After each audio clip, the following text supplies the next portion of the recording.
El núcleo principal de los dominios españoles en América del Sur estaba ubicado en el área de los actuales Perú y Bolivia. Allí se desarrollaban las actividades de extracción de metales preciosos. El puerto de Lima, por donde se comercializaba dicha producción, constituía el centro del virreinato del Perú. El comercio estaba organizado bajo la forma del monopolio español. Las colonias solo podían realizar intercambios comerciales con la España europea. Las actuales provincias del centro y el norte argentinos eran la periferia del virreinato del Perú. Mientras más alejada estuviera la región, más marginal era su posición. El actual territorio nacional no constituía una unidad, más bien se trataba de distintos sistemas autosuficientes relativamente cerrados sobre sí mismos y donde el grueso de las actividades económicas estaba dedicado a la subsistencia. Hacia mediados de 1700, la corona española, en manos de la dinastía Borbón, puso en marcha una serie de reformas políticas, económicas y militares. El objetivo era centralizar el poder de la monarquía absoluta y asegurar un mayor control de sus posesiones ultramarinas.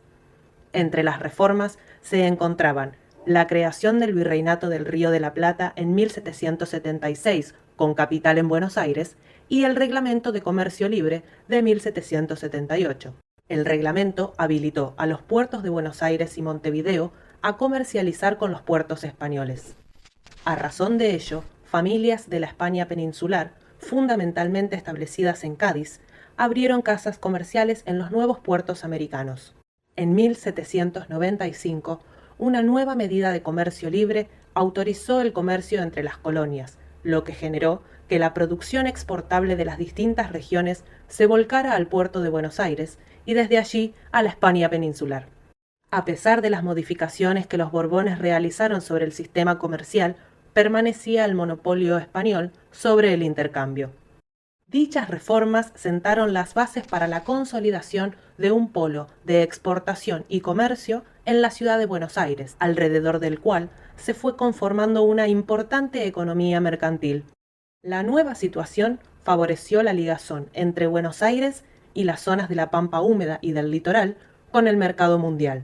La producción pecuaria de dichas zonas se centraba en la obtención de cuero vacuno para la demanda exterior, específicamente con destino a Inglaterra. Al mismo tiempo ingresaban manufacturas de origen europeo. La ligazón entre Buenos Aires y el mercado exterior estaba mediada por el monopolio comercial español.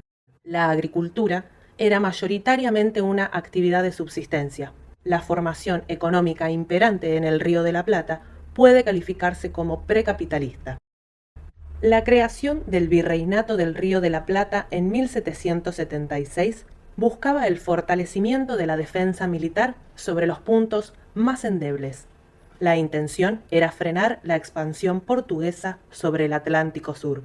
Sin embargo, las invasiones inglesas de 1806 y 1807 dejaron al desnudo las debilidades de la corona española para la defensa de sus territorios. Gran Bretaña venía de consagrarse como dueña de los mares tras derrotar a la flota conjunta de España y Francia en la batalla de Trafalgar de 1805. En 1806, las tropas británicas al mando del general Carl Beresford ocupan Buenos Aires y el virrey Sobremonte huye a Córdoba con las arcas reales, dejando a la ciudad en manos de los ingleses. La conducta cobarde del virrey Sobremonte produjo una importante crisis, un vacío de autoridad en el virreinato. Mientras por un lado algunos vecinos, comerciantes y autoridades eclesiásticas juraban fidelidad a los ocupantes ingleses, por el otro se autoorganizaban milicias populares para combatir a los invasores.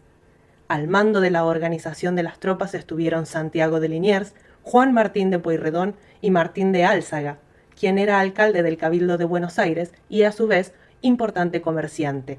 Durante la ocupación, cuando los ingleses lanzaron el decreto de la libertad de comercio, Álzaga, en conjunto con otros comerciantes beneficiados por el monopolio español, se opusieron inmediatamente. Luego de 46 días de ocupación británica, el 12 de agosto de 1806, el general británico Beresford declara la rendición tras sufrir la derrota por parte de las milicias populares. La ocupación inglesa, la huida del virrey Sobremonte, el juramento de fidelidad de algunos vecinos a la corona británica y la posterior reconquista de Buenos Aires por las milicias populares configuraron una crisis de autoridad sin precedentes. Ante tal situación, el 14 de agosto, por la presión ejercida de las milicias, se desarrolla un cabildo abierto que resuelve delegar el mando político y militar en manos de Santiago de Liniers. El gobierno británico, no enterado aún de la rendición inglesa, había enviado refuerzos militares rumbo a Buenos Aires. La primera ayuda llegó a Montevideo en octubre de 1806 y, al conocer la noticia de la derrota británica en Buenos Aires, solicitaron un nuevo envío de tropas. En febrero de 1807, al caer finalmente Montevideo bajo dominio inglés, una pueblada frente al Cabildo de Buenos Aires exige la deposición de Sobremonte. Santiago de Liniers se consagraba así como el nuevo virrey. A finales del mes de junio, las tropas británicas desembarcaron en el puerto de Ensenada para marchar con destino a Buenos Aires y realizar la segunda ocupación. Esta vez, sobre la base del entrenamiento militar de todos los vecinos mayores de 16 años, Liniers y Martín de Álzaga dirigieron las milicias para enfrentar la segunda incursión inglesa. Luego de una encarnizada lucha, los británicos aceptan su derrota en julio de 1807. Las invasiones inglesas dejaron como saldo una crisis de autoridad y a un pueblo militarizado. Buenos Aires contaba con una población de aproximadamente 40.000 habitantes, de los cuales 8.000 se encontraban alistados en alguno de los diversos escuadrones. Las milicias populares nucleaban por poco a un cuarto de la población. A comienzos de 1808, Francia conquistaba la península europea. Napoleón Bonaparte avanzó sobre Portugal.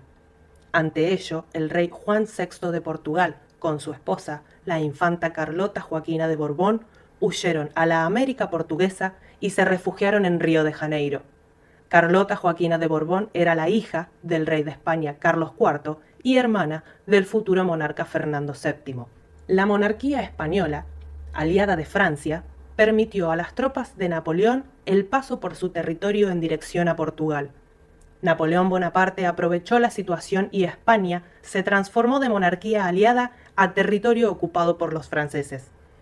En la España europea, la crisis política dinástica se combinaba con la invasión napoleónica.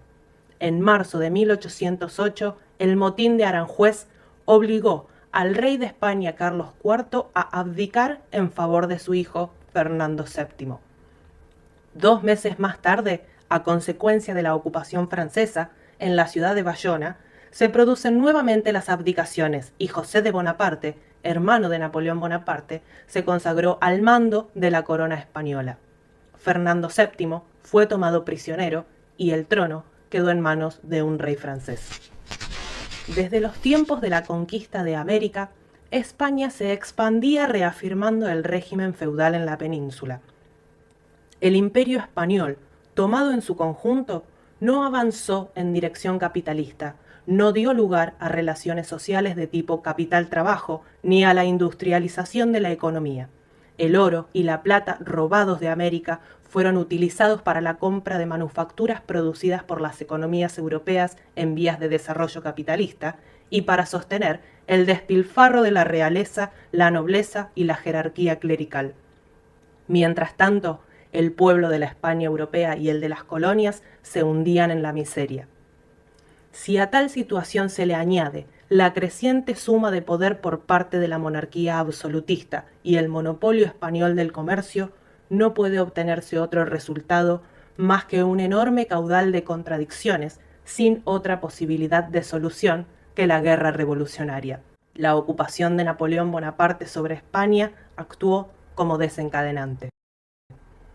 La invasión napoleónica, la detención de Fernando VII y la consagración de José de Bonaparte como nuevo monarca desencadenaron en el mundo hispánico, tanto en el peninsular como en el americano, un período de profundas transformaciones. Con el rey Fernando VII cautivo por los franceses, existían 2 opciones posibles: o se juraba fidelidad al monarca francés o se desconocía su autoridad. El desconocer a José de Bonaparte como nuevo monarca implicaba la acefalia del imperio.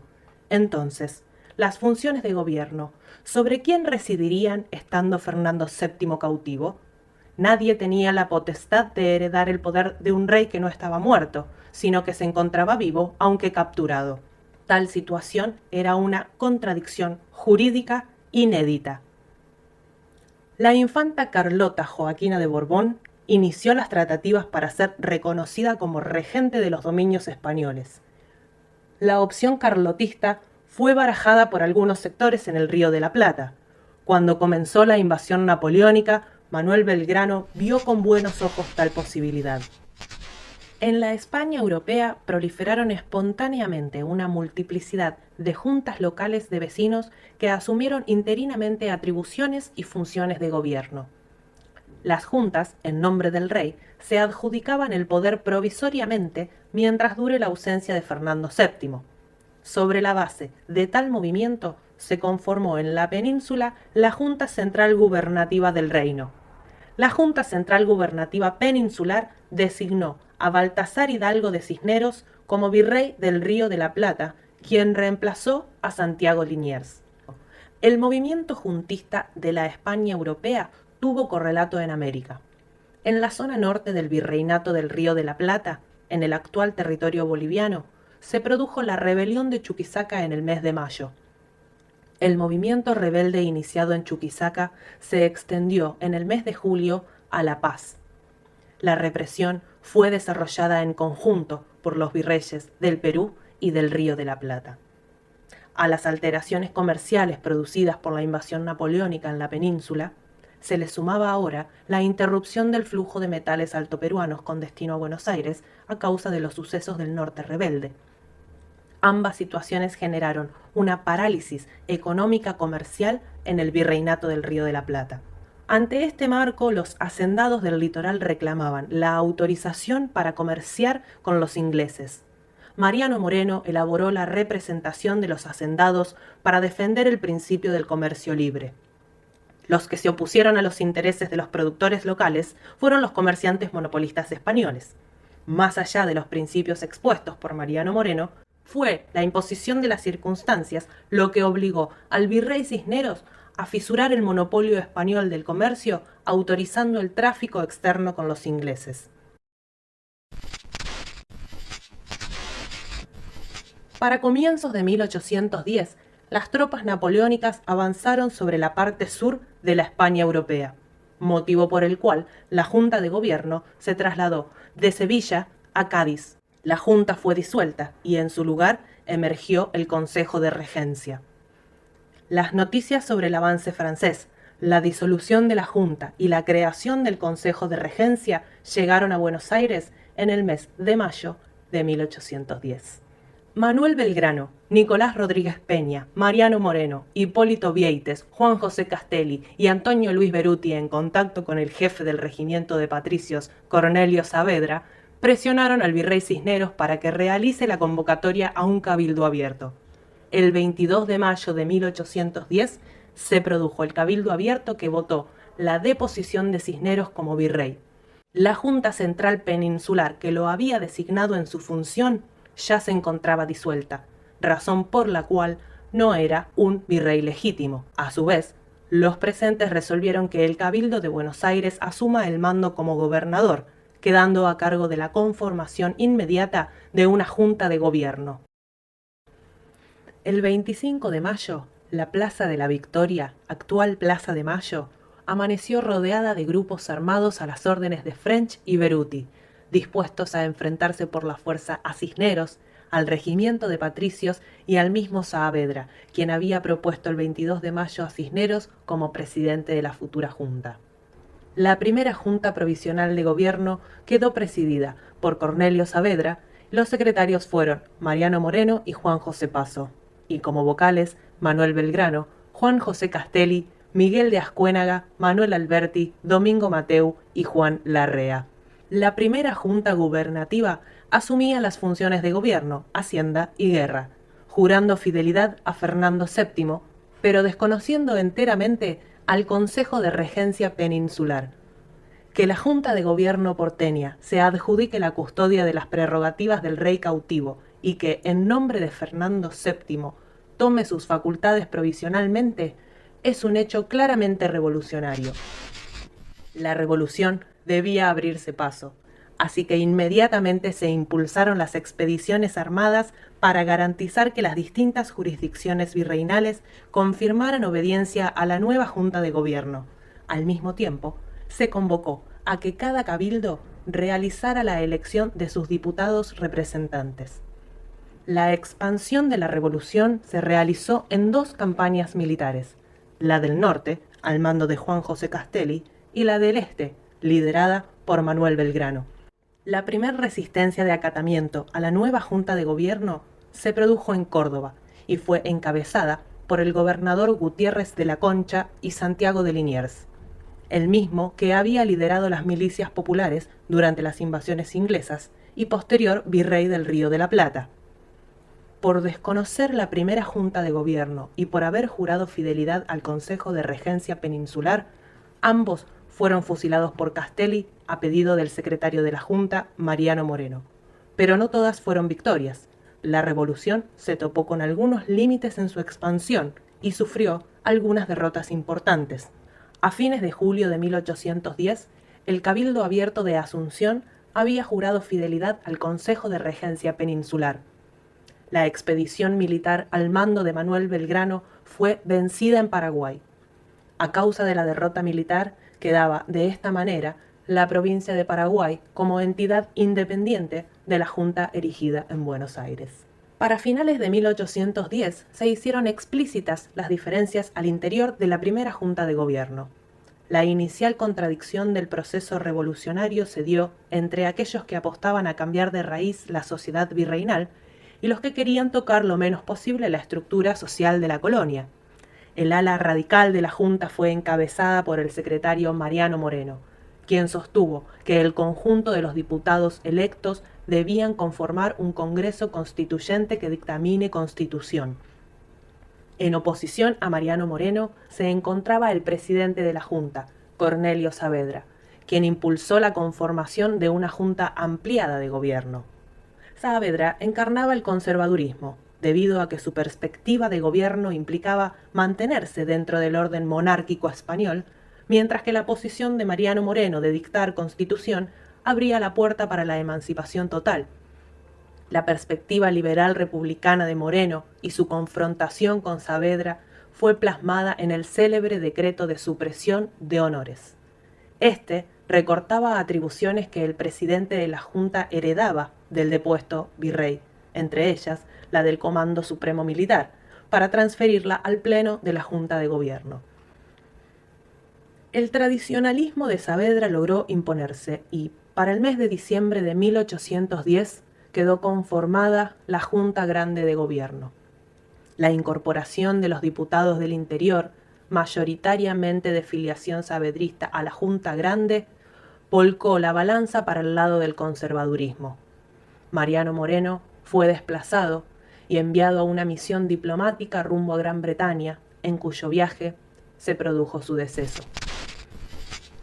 Tras el deceso de Mariano Moreno, sus herederos conformaron el Club Morenista y más tarde fundarían la Sociedad Patriótica. En las jornadas del 5 y 6 de abril fueron expulsados de la Junta Grande los morenistas que aún permanecían en ella. La Junta fue depurada. French y Beruti fueron detenidos, y a Manuel Belgrano se le retiró el grado militar para enviarlo a juicio.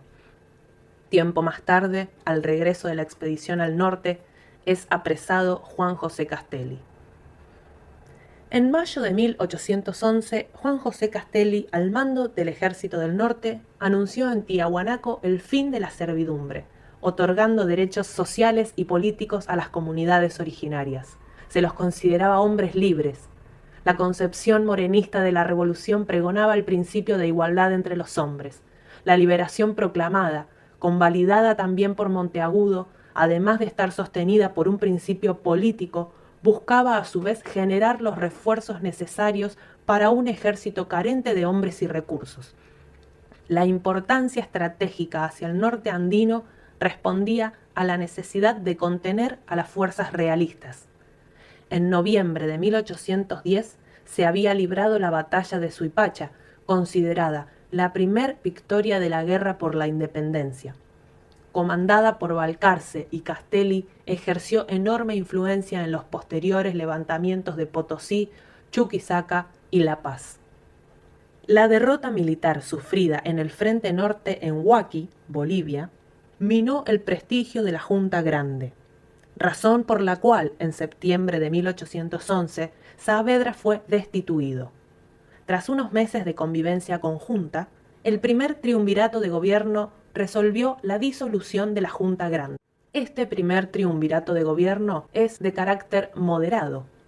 A principios de 1812, Belgrano asume la comandancia de las tropas norte, donde se encuentra con un ejército debilitado por la deserción, y a su vez se conformó la Sociedad Patriótica. Su principal portavoz era Bernardo de Monteagudo. Dicha asociación, en conjunto a la Logia Lautaro, encabezada por José de San Martín y Carlos de Alvear, recientemente desembarcados en Buenos Aires, aspiraban a profundizar el curso de la revolución. Monteagudo fue uno de los promotores de la rebelión de Chuquisaca, de 1809, cuyos efectos, más allá de la feroz represión desatada por los españoles, incidieron fuertemente en los sucesos de mayo de 1810.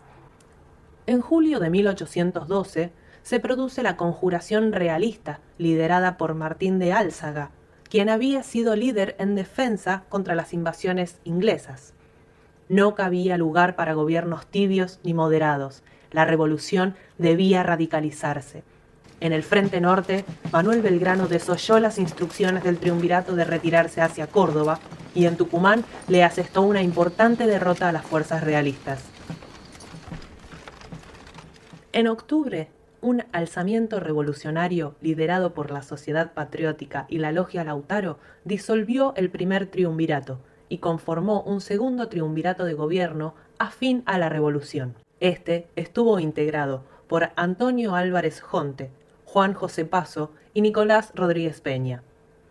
Con el segundo triunvirato comenzó a sesionar la Asamblea Constituyente de 1813, la cual, además de otorgar la libertad de vientre, la extinción del tributo, de la tortura, de la mita y el yanaconazgo, eliminó de la fórmula de juramento la fidelidad a Fernando VII, y en su lugar se realizó el juramento en nombre de la nación. El peso de la Logia Lautaro y de la Sociedad Patriótica fue evidente, pero no alcanzó para establecer una forma de gobierno ni dictaminar la Constitución Nacional. Dos tendencias comenzaron a manifestarse. Por un lado, la que encabezaba Carlos de Alvear, que propugnaba un gobierno de carácter porteño centralista, y por el otro, los representantes de la tendencia confederal, quienes reivindicaban un gobierno republicano integrado por múltiples unidades autónomas. El representante de la tendencia confederal fue José Gervasio de Artigas. Artigas, desde la banda oriental, era el organizador de las masas rurales contra el Cabildo de Montevideo, que en 1810 había declarado lealtad al Consejo de Regencia, y contra el gobernador Elío, a quien las autoridades peninsulares le otorgaron el título de virrey del Río de la Plata.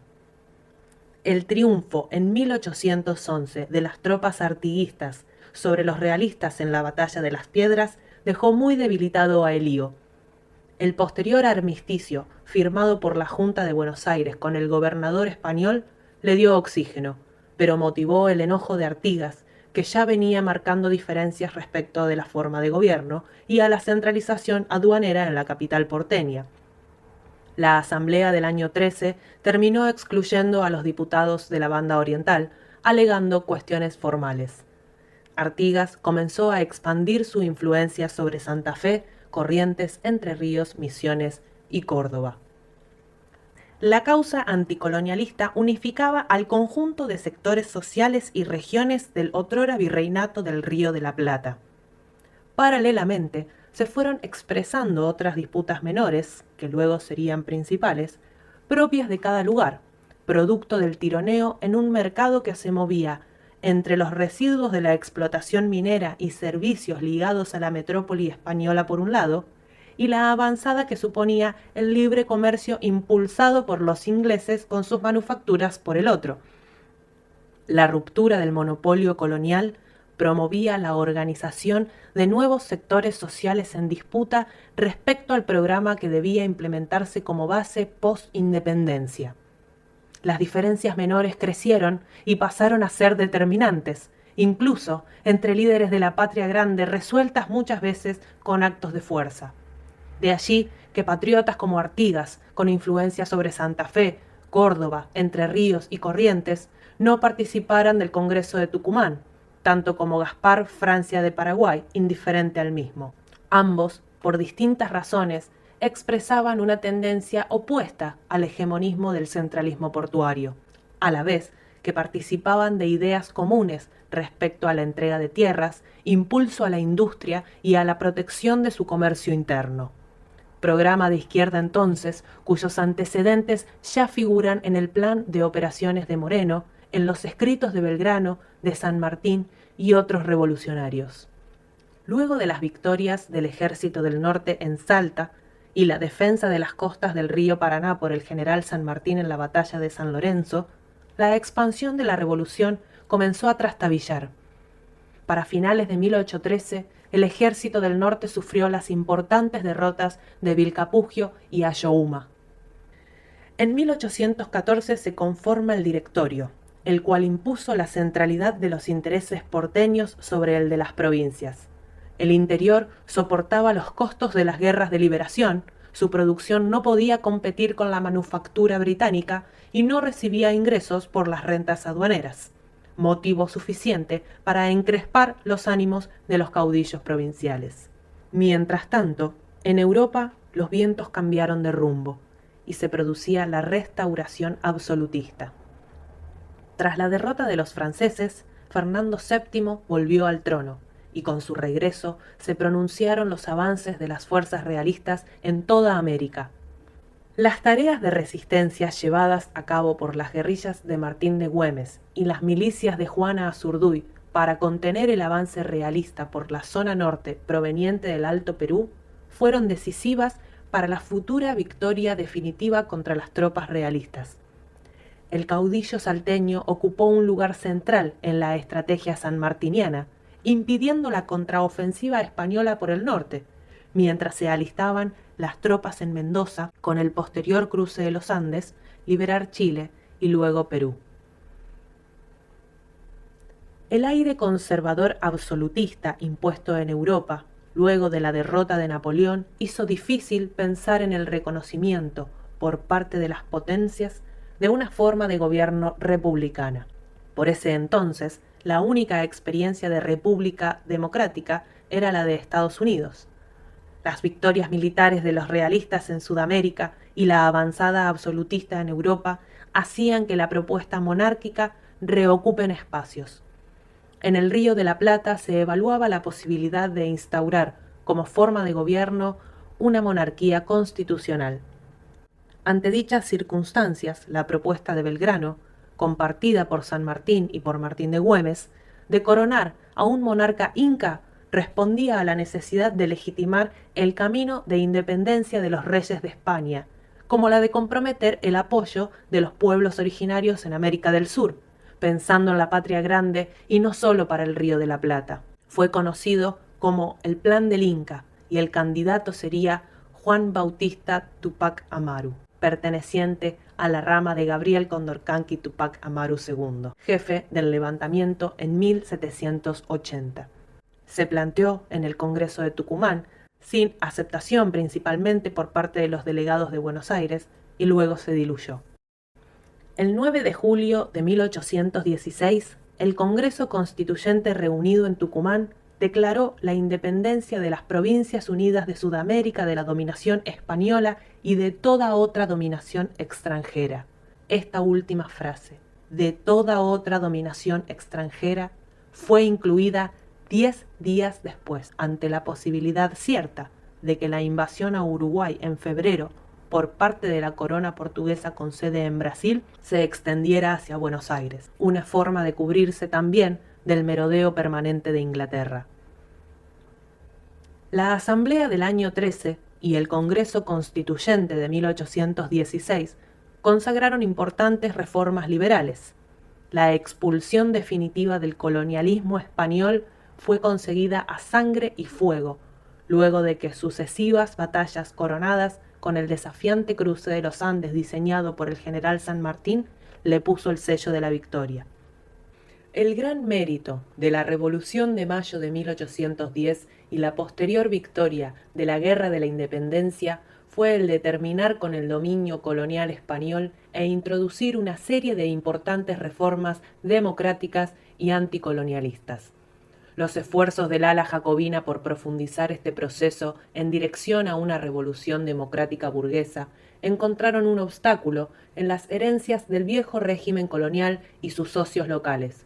Muchos de estos últimos, apenas disipada la ola revolucionaria, buscaron afirmarse en el manejo del poder y desde allí consolidar sus intereses de clase por encima del interés general.